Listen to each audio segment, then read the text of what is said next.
అనగనగా ఛానల్‌కి అందరికీ స్వాగతం. పిల్లలు, ఇప్పుడు మనం చందమామ కథల నుంచి 'స్నేహం విలువ' అనే ఒక కథను వినేద్దాం. రాజుగారి కొలువులో ఉన్నత పదవిలో ఉన్న మహానందుడు అహంకారి.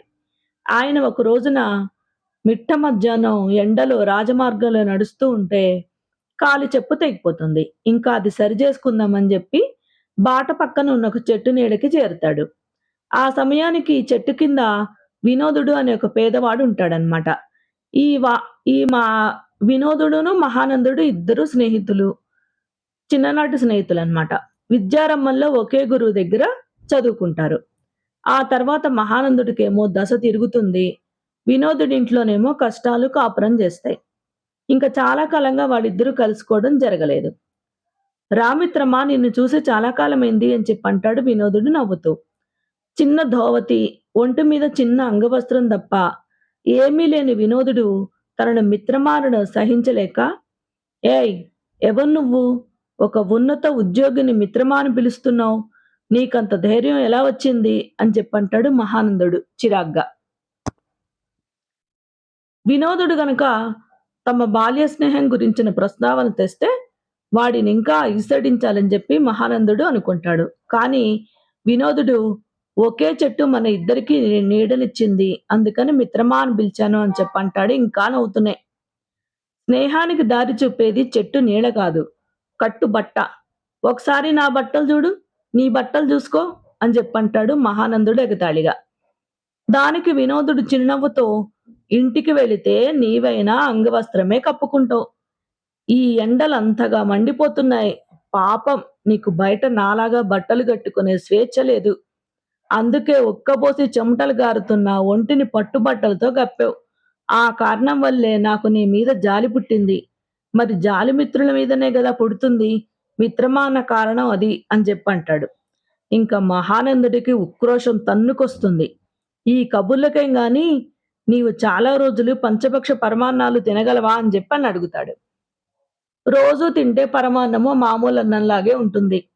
అందుకే మన వాళ్ళు పిండి వంటలు పండగ రోజుల్లోనో, వేడుక సమయాల్లోనో జేసుకోమన్నారు. నేనప్పుడప్పుడు పంచభక్ష పరమాన్నాలు తింటాను. అందువల్ల నాకవి పంచభక్ష పరమాన్నాల్లాగా ఎంతో తృప్తినిస్తాయి. నీకెప్పుడైనా పిండి వంటల రుచి ప్రత్యేకంగా అనిపిచ్చిందా అని జెప్పంటాడు వినోదుడు. ఇంకా ఈ ప్రశ్నతో మహానందుడికి పట్టరాని కోపం వస్తుంది. అతడు చరచరా రెండో కాలి చెప్పును కూడా చేత్తో పట్టుకొని ఎండలోకెళ్ళగానే కాళ్లకు నేల చర్రుమని తగులుతుంది. ఇంక వెంటనే నీడలోకొచ్చేస్తాడు. వినోదుడు రెండు చేతులతోనూ చప్పట్లు కొడుతూ, "ఆహా! ఈ దృశ్యం మరింత మనోహరంగా ఉంది మిత్రమా. మననెవరైతే మోస్తారో వాళ్ళను మనము ఏదో ఒక రోజున మోయాల్సి ఉంటుందని గురువుగారు చిన్నప్పుడు చెప్పారు. ఇన్నాళ్ళు చెప్పులు నిన్ను మోసాయి. ఈ రోజు నువ్వు చెప్పుల్ని మోస్తున్నావు మిత్రమా" అని చెప్పంటాడు. ఇంక మహానందుడికి ఇంకక్కడ ఉండలేక కాళ్ళు చర్రుమంటున్నా లెక్క చేయకుండా వెళ్ళిపోతాడు.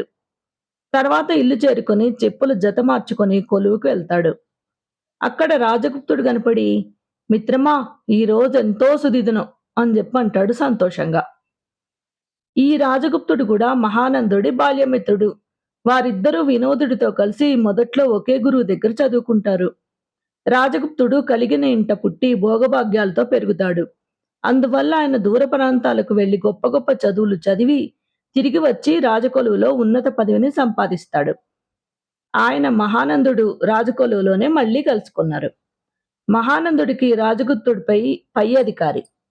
అయినా ఆయన ఏమాత్రం దురుసుగా ప్రవర్తించక తమ బాల్య స్నేహాన్ని పురస్కరించుకుని మహానందుడితో ఎంతో ఆప్యాయంగా మాట్లాడతాడు. "నీకు సుదినమైతే నాకు సుదినమే. మరి కారణం చెప్పు" అని చెప్పంటాడు మహానందుడు. నేనిచ్చిన ఒక సలహా బాగా మేలు చేసిందని మహారాజు ఆనందపడిపోయి నన్నేదైనా మంచి కోరిక కోరుకోమన్నాడు. నేను వెంటనే మన బాల్యమిత్రుడి వినోదుడికి కొలువులో ఏదైనా పని ఇప్పించమని అడిగాను. ఆయన వెంటనే ఒప్పుకున్నాడు అని చెప్పంటాడు రాజగుప్తుడు. మహానందుడు తెల్లబోయి, "ఆ పొగరబోతుకు రాజకొలువా? వద్దు మిత్రమా. వినోదుడు రాజకొలువులో చేరితే నీకు చెడ్డ పేరొస్తుంది" అని చెప్పంటాడు. వినోదుడు పొగరబోతా? భలే వాడివే! వాడెంతో మర్యాదస్తుడని చిన్నప్పుడు అనుకునేవాళ్ళం గదా! మర్చిపోయావా అని అడుగుతాడు రాజగుప్తుడు. "ఈ మధ్య ఎప్పుడైనా వాడిని చూసి ఉంటే అలాగనవు" అని చెప్పంటాడు మహానందుడు. అందుకు రాజగుప్తుడు ఆశ్చర్యపోయి, ఈ మధ్యనే 2 రోజుల క్రితం వాణ్ణి రాజమార్గంలో బాట పక్కన ఒక చెట్టు నీడలో కలుసుకున్నాను. వాడే నన్ను గుర్తుపట్టి పలకరించాడు. మేమిద్దరం చిన్ననాటి కబుర్లెన్నో చెప్పుకున్నాం అని జెప్పంటాడు. నేను ధరించిన పట్టుబట్టల్ని మెచ్చుకున్నాడు. చలివేస్తే కప్పుకునేందుకు కంబళి, ఎండలో నడవడానికి కాలి చెప్పులు, ఒంటి మీదకి సరైన బట్ట కొనుక్కునే ఆ పాటి ఆదాయం తనకు లేదని బాధపడ్డాడు. తానెలా ఉన్నప్పటికీ నేను రాజకొలువులో గొప్ప పదవిలో ఉండడం తనకు సంతోషం కలిగిస్తుందని చెప్పాడు. నన్ను సాయం అడగలేదు. నా గురించి అసూయ పడలేదు. వాడు నిజంగా ఉత్తముడు. రాజుగారి కొలువులో వాడికి పనిప్పిస్తే నాకు మంచి పేరు తెస్తాడనే నా నమ్మకం అని జెప్పంటాడు. అది విన్నాక మహానందుడికి మండిపోతుంది. అతడు పైకి ఏమీ అనకుండా అప్పటికి ఇంకా ఉగ్గబట్టుకుంటాడనమాట.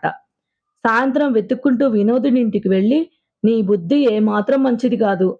నన్నేమో అన్నిటికీ చిన్నబుచ్చావు. నా పై అధికారి రాజగుప్తుడిలో అవే లక్షణాలను ఆకాశానికి ఎత్తి పొగిడావు. ఇలాంటి వాడివనే పెద్దమ్మని ఇంట్లో తిష్టవేసి కూర్చుంది" అంటూ వినోదుడిని నానా మాటలు అంటాడు. వినోద ఈ వినోదుడు అతన్ని పూర్తిగా మాట్లాడనిచ్చి, "నేను రాజగుప్తుడిని మిత్రమా అనగానే వాడు నన్ను మిత్రుడిగా గుర్తించాడు. నా మిత్రుడు గొప్పగా ఉంటే నాకు సంతోషం. నేను వాడిని చూసి గర్వపడ్డాను. నేను నిన్ను మిత్రమా అని పిలిచాను. నువ్వు నన్ను శత్రువులా ఈసడించావు. నా శత్రువును చిన్నబుచ్చడమే నాకు సంతోషం. నా ప్రవర్తన మానవ సహజంగానే ఉన్నది గదా!" అని జెప్పంటాడు. "అదేం కాదు.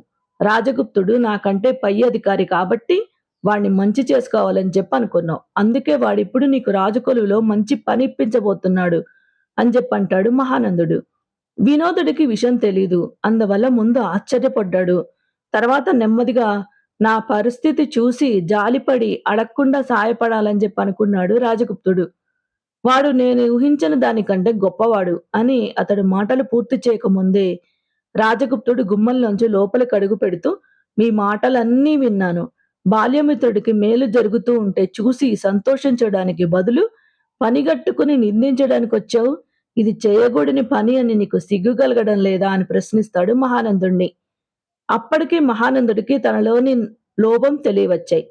ఆ రోజు నుంచి అతడు తన అహంకారాన్ని విడనాడే ప్రయత్నం చేసి త్వరలోనే తన మిత్రులకే కాక శత్రువులకు కూడా మిత్రుడిలా ప్రవర్తించడం మొదలుపెట్టాడనమాట.